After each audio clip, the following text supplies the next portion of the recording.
Hello and welcome to this week's edition of AAN News. I'm Lily Kim, and Chicago's top story: the Bears are going to the Super Bowl. The Bears know how to make a Super Bowl memorable, and they're making this one historic even before it's played. Sportscasters picked a Saints victory over the Bears. No one gave us a shot at all that much. Everyone picked against us. I think 18 out of 21 people picked us to lose bad too. Quarterback Rex Grossman dissed all season long, but that didn't stop these guys for the NFC Championship. And now, Lovie Smith is the first black head coach to reach the NFL's marquee game. Proud of everyone on this team. Proud of everything we've accomplished so far. It's an overwhelming feeling right now, to know you're going to the Super Bowl, and it's a great accomplishment for our team. We've gone through a lot this year, and a lot of people doubted us, so it definitely feels good to prove everybody wrong. But it was a close game. It took New Orleans only 2.5 minutes to get 2 touchdowns, trailing 16-14 at the half. But as soon as the snow got heavier and the field sloppier, the Bears' offense picked up. They took full advantage of their nasty Chicago winter weather and home field. Fans were loud. The snow came down at the right time there in the fourth quarter when the game was pretty much over. It was awesome, man. I'm so excited for our team. Sunday snow flurries at 33 temps were a far cry from the sandy beaches of Miami. The Bears punched in their ticket and are heading to Super Bowl 41 to face the Colts. You think about going to the Super Bowl and playing in the biggest game of football, and we're there. I mean, we definitely want to win it. That's our goal. Our goal is to win it, not just to get there. So we want to win it, but golly, it feels so good to go play in it. It was sure funny to see what some people did to get tickets for Sunday's Bears game.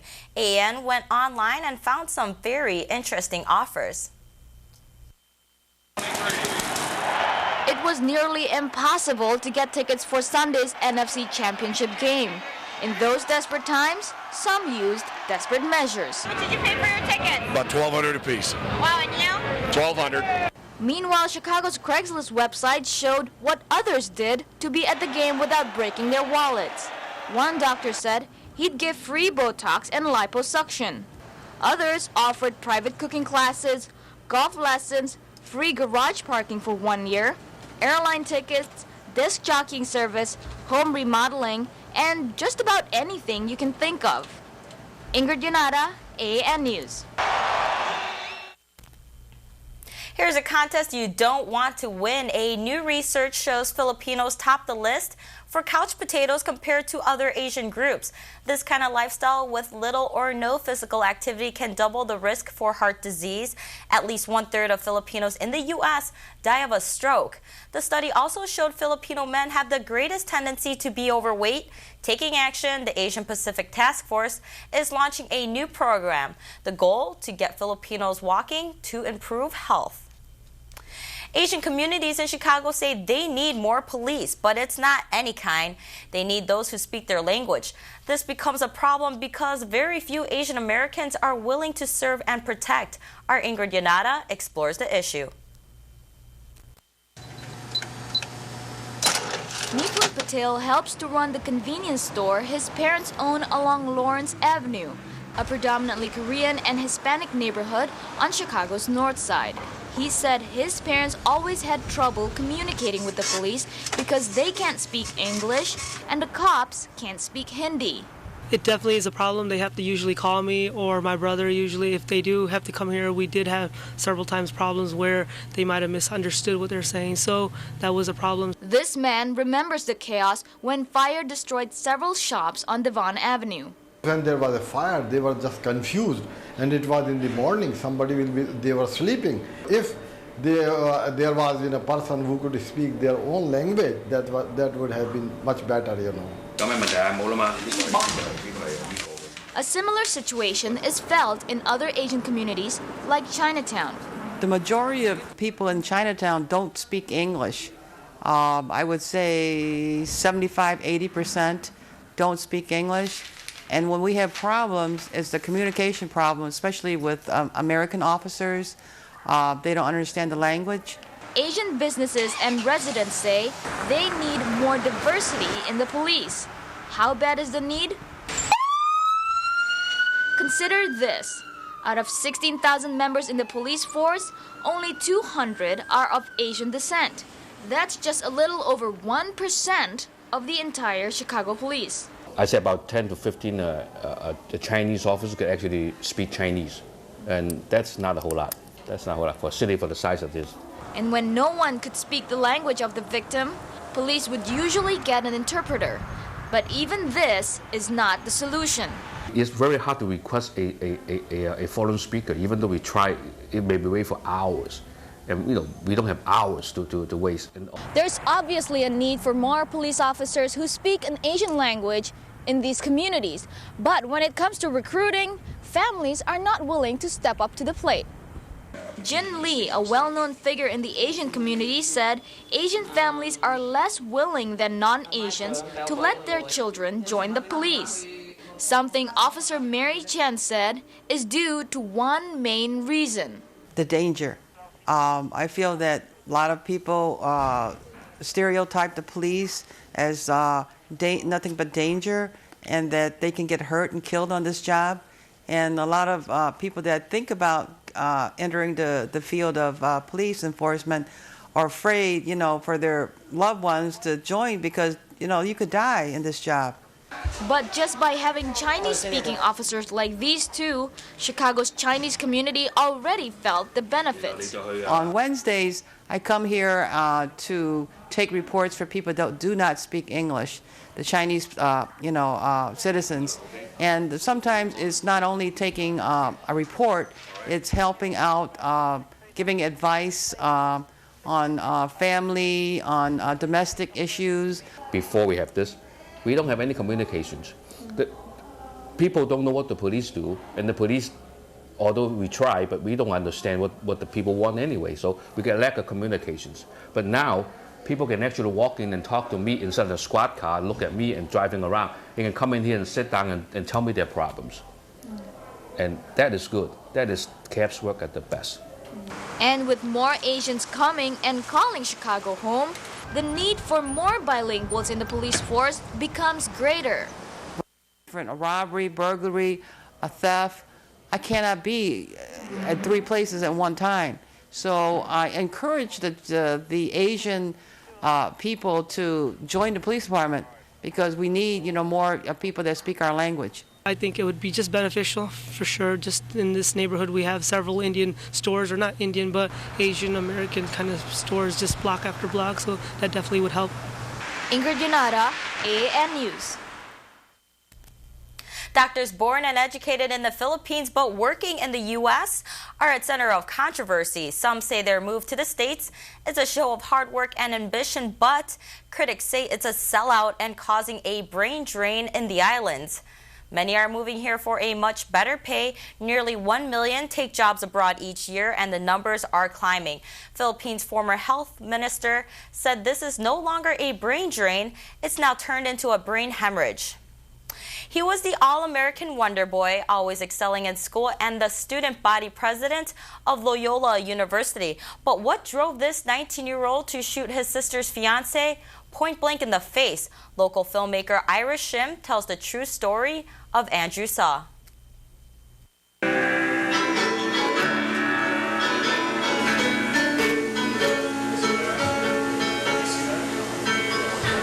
Makes sense. He's so charismatic, he's so upbeat, and just so friendly.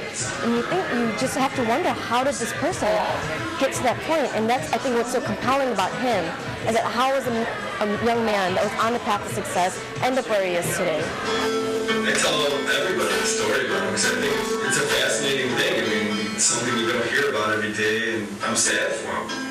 He's such a compelling human being. He's so honest, and he's so genuine, and he's so sincere. He's so smart. Robert O. Dubain was shot twice in the garage of his home. 5 days later, Andrew Saw confessed of the murder. He received a 100-year prison term. 24-year-old Catherine Saw is arrested for conspiracy to commit first-degree murder. The story became total tabloid material. There has been a lot of media surrounding this story, and if you research it and you look at it, you don't get the full story.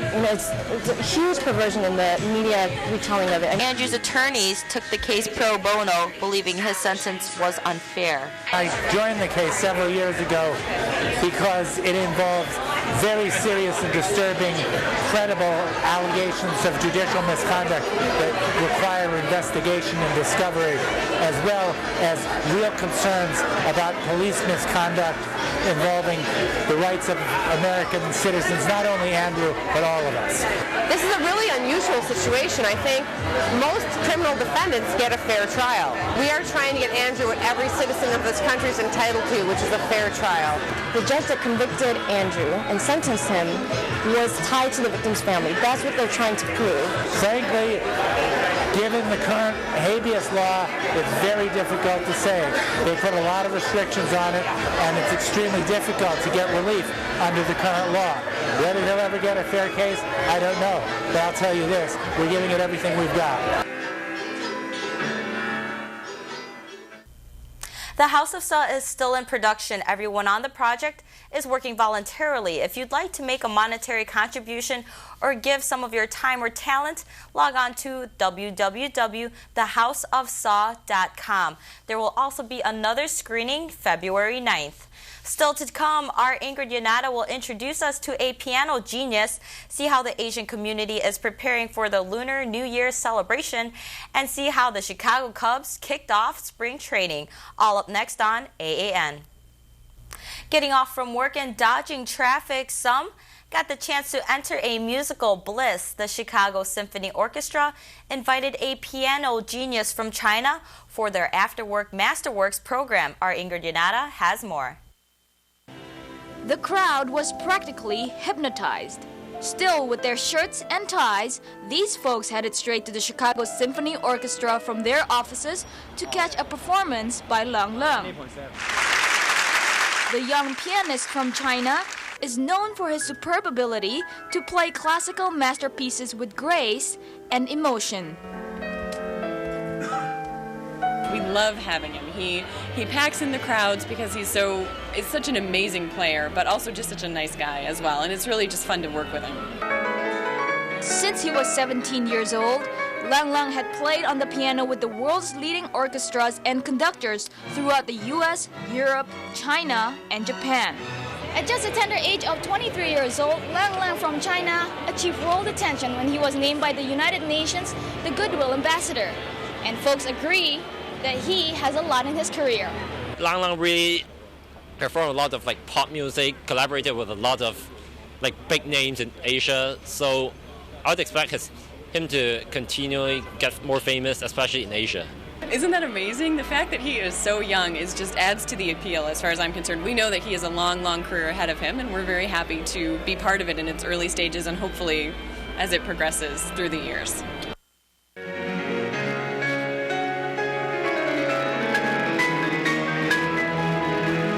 The impressionable virtuoso was born in Shenyang. He began his piano lessons when he was 3 from the Shenyang Conservatory of Music in China. After Chicago, Lang Lang's tour will take him to the West Coast, Europe, China, and a return to the US in June.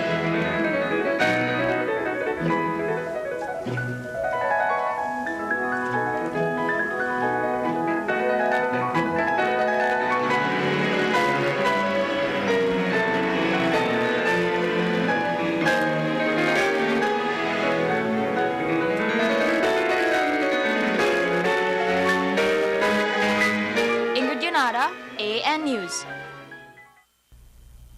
One South Korean student biked across the U.S. Starting from L.A., 25-year-old Lee Chang-soo finished in New York's Times Square on Christmas Day. Lee spent 4 months on his bike. He pedaled during the day and wrote a journal at night. But it wasn't all a smooth ride. The senior from Seoul University was arrested on a highway from Maryland to Delaware. Police thought he was a North Korean terrorist. The officer was unaware Republic of Korea referred to South Korea. Over the weekend, Cubs kicked off their season with their annual convention. Fans and media met and greeted with Cub players of today and yesterday. We take you to Friday's event where pitcher Scatter had something to say about the team's new Korean pitcher, Jae Kook-yu. It was a no-show at the convention, but teammate Scotter had something to say of Yu's work ethics he's brought to Chicago. He's just fun, you know. He has a good time. He comes out. He works very, very hard. I'll tell you that much. I mean, it's kind of fun to watch because I'm getting older, and he's a young kid, and he works very hard, and it's fun to watch him. Yu was named the 5th best prospect in the Northwest League by Baseball America following the 2002 season. I'm looking forward to seeing if he's going to be in the bullpen with us this year or not. Crossing over from the south side to the north side, pitcher Neil Cott, his biggest challenge. Knowing the hitters, knowing who you're facing. I mean, granted people swap, but you kind of know the guys in your league, and it could be a benefit though. Maybe they don't know me as well either. The sold-out 22nd Annual Cubs Convention offered fans autographs and photo sessions. The event closed with a ceremony which brought superstars such as Ron Santo, All-Star Ryne Sandberg, and legendary Ernie Banks. All proceeds from the Cubs Convention benefit Cubs Care, the charitable beneficiary of the Chicago Cubs. Toys R Us finally gave in. A baby girl born to the Chinese couple in New York got to keep their prize as the first baby of the year. The award, a $25,000 savings bond.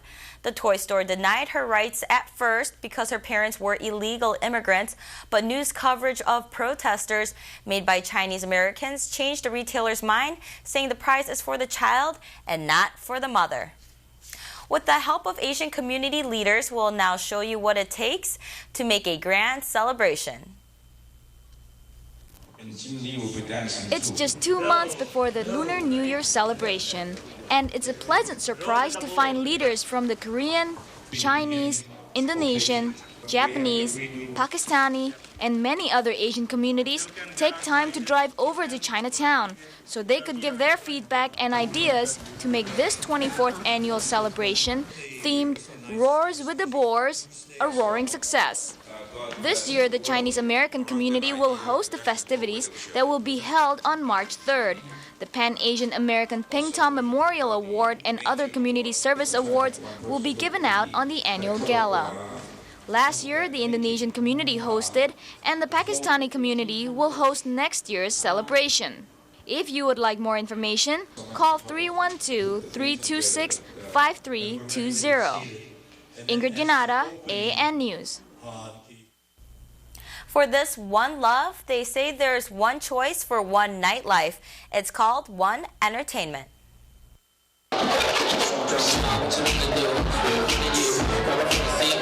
Chicago's nightlife is endless in this town, but for One Entertainment, they sought for a revolution. It started out as just an Asian promotion company. We started out with a small group of Asians at one club, and it kind of grew. Our market expanded. We started including Caucasians, African Americans, Hispanic people, and so then we split up from there. We started doing different venues on different nights, and now we're doing different venues on the same nights to cater to different crowds. One Entertainment proudly presents Fresh Fridays at Club 4. AAN was there their opening night. It's an amazing place. Actually, it's so spacious and very trendy. A lot of cool people. The music is amazing. I love the DJ as well. So the entire atmosphere, great place to be. A lot of people here actually like to hear music from local DJs. Just seeing other people react to the music that I like is it's a feeling you can't describe. You gotta try it, being out here, being the center of attention. Everybody looking at you when you play a good song. You can check out One Entertainment every Fresh Friday at Club 4. Thank you for choosing AAN, your Asian news leader. If you have any questions about our show or have any story ideas, write us at AAN41Chicago@AOL.com. Catch our rebroadcast Tuesday mornings at 8 and tune in next Monday night to see how one Asian woman is campaigning for the 50th ward. I'm Lily Kim. Thank you and see you next time.